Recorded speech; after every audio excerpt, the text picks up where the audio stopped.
Can't read, can you? Officer Marcus Reed throws those words like punches. He's standing over a black man sitting on a bench in the park. The man is just reading a newspaper. That's it. Just reading. This area is for residents only. You don't look like you belong here. Move, now! The man on the bench looks up slowly. He's wearing a nice gray suit. His hands are calm. His voice is even calmer. Officer, I'm just waiting for my wife. I'm not causing any trouble. Marcus doesn't care. He rips the newspaper right out of the man's hands. Pages fly everywhere. One lands in the dirt. The headline says, FBI announces new police training program. Marcus grabs the man's collar, yanks him forward. I don't care who you're waiting for. You're making people uncomfortable. Get up or I'll make you get up. 80 people are watching. A little girl starts crying. Mommy, why is that policeman being so mean? Her mother covers her eyes. But it's too late. She already saw everything. Marcus pulls out his handcuffs. The metal catches the sunlight. Last chance. Move, or you're going in cuffs. The man doesn't move. Just sits there. Calm. Like he knows something Marcus doesn't. What Marcus doesn't know, he just put his hands on the wrong man. The one man in this entire city he should never have touched. Some mistakes don't give you a second chance. Stay with me, because this officer is about to learn the hardest lesson of his life. 20 minutes before Officer Marcus Reed's career explodes. Riverside Park, Saturday afternoon. Perfect weather. Kids on swings. Families eating lunch. Dogs running. Normal, peaceful, happy. David Walker walks into the park wearing his gray suit. He just finished a meeting downtown. His wife, Lisa, and their granddaughter are getting ice cream at the shop across the street. He has 15 minutes to wait. He sits on an old stone bench near the playground. He opens his newspaper and starts reading. Above him, a security camera turns. Focuses on his face. The camera has facial recognition. New technology. Installed last month. 2 seconds later, the screen lights up. David Walker, FBI Director. Priority level, Alpha. Notify immediately. An alert shoots across computer networks, straight to Washington, D.C. 200 miles away, FBI Deputy Director Rachel Chen is drinking coffee at her desk. Her phone buzzes. She looks at the screen, reads it. Reads it again. Her coffee cup freezes halfway to her mouth. Director Walker, in Arlington Park. Off duty. She grabs her office phone. Get a team ready. Director Walker is in Arlington. Monitor only. Do not approach unless there's danger. 3 black SUVs leave FBI headquarters. No sirens, no flashing lights. Just smooth and fast. 12 minutes away. In the park, David's phone buzzes. He glances at it. Ignores it. He already knows what it says. 50 feet away, Officer Marcus Reed sees David on the bench. And that look comes over his face. That look every black person knows. You don't belong here. Marcus picks up his radio. Dispatch, this is Reed. I've got someone suspicious at the memorial bench. Checking it out. His captain's voice crackles back. Your call, Reed. Handle it. Marcus walks toward David, confident, in control. 20 feet away, Officer James Carter is playing frisbee with his son. He's off duty, just enjoying the day. He glances over and sees Marcus walking towards someone on the bench. That face looks familiar. Really familiar? Where has he seen that face before? His son calls for the frisbee. James turns away. Near the swings, a man named Robert Hayes is filming his daughter playing. His camera is pointed at the swings, but the angle is wide. The bench is in the background. He's recording everything without knowing it.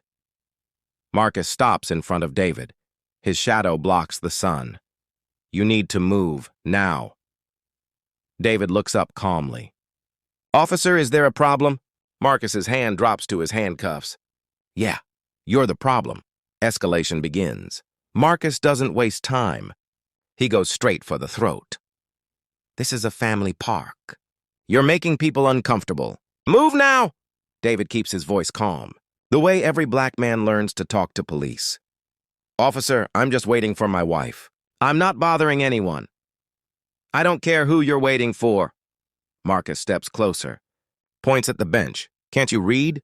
See that carving? This bench has history. You don't belong here. A young mother nearby is watching. She looks worried. Officer, he's not doing anything wrong. Marcus spins around. Ma'am, this is police business. Step back.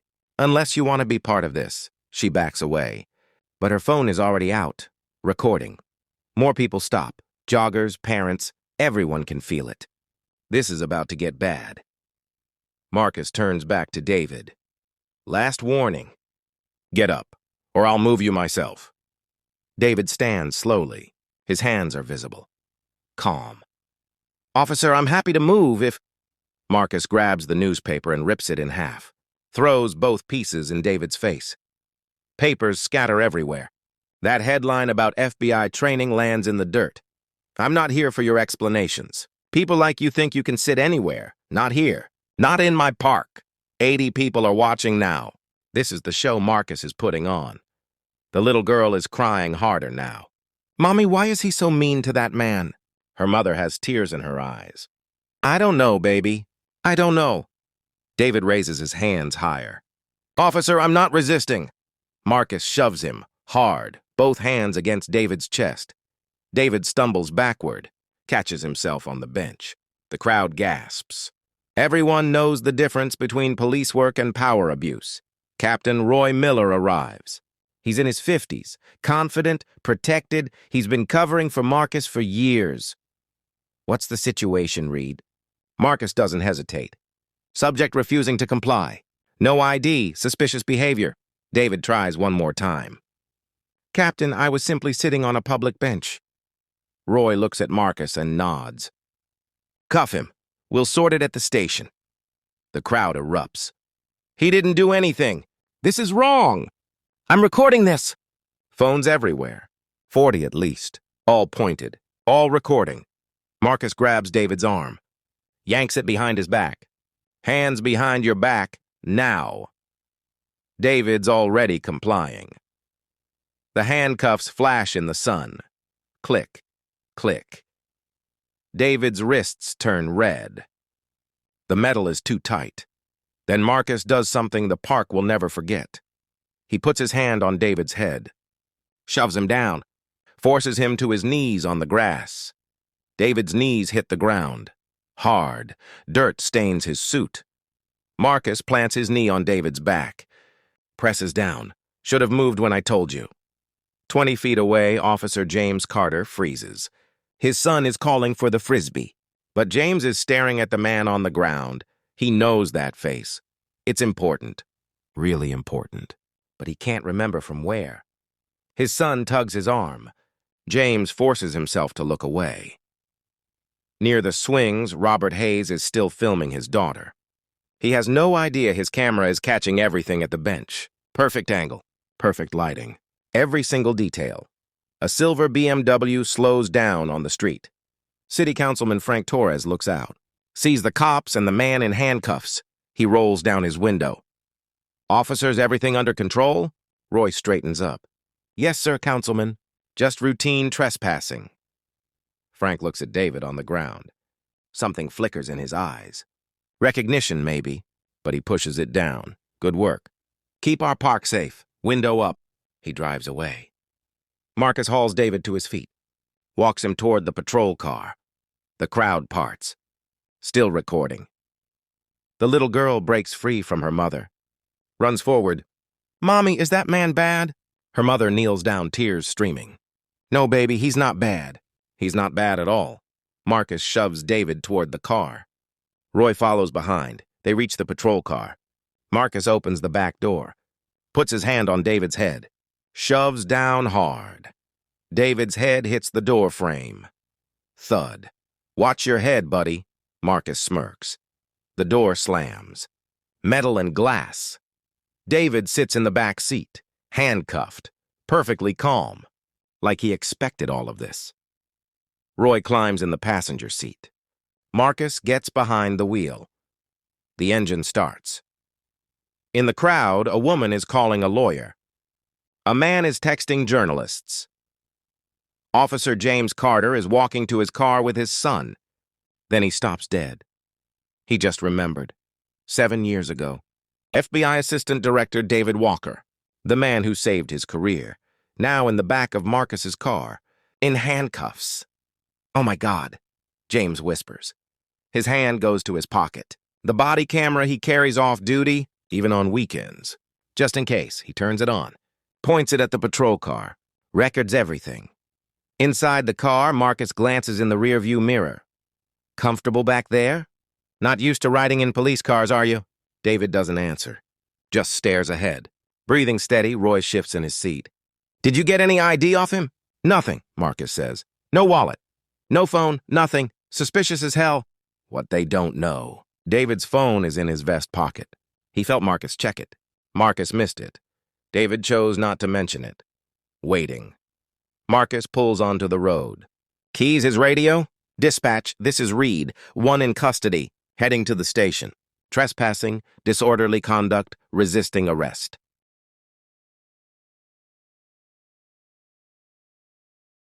The radio crackles. "Copy that, Reed. Booking is ready." What Marcus doesn't hear?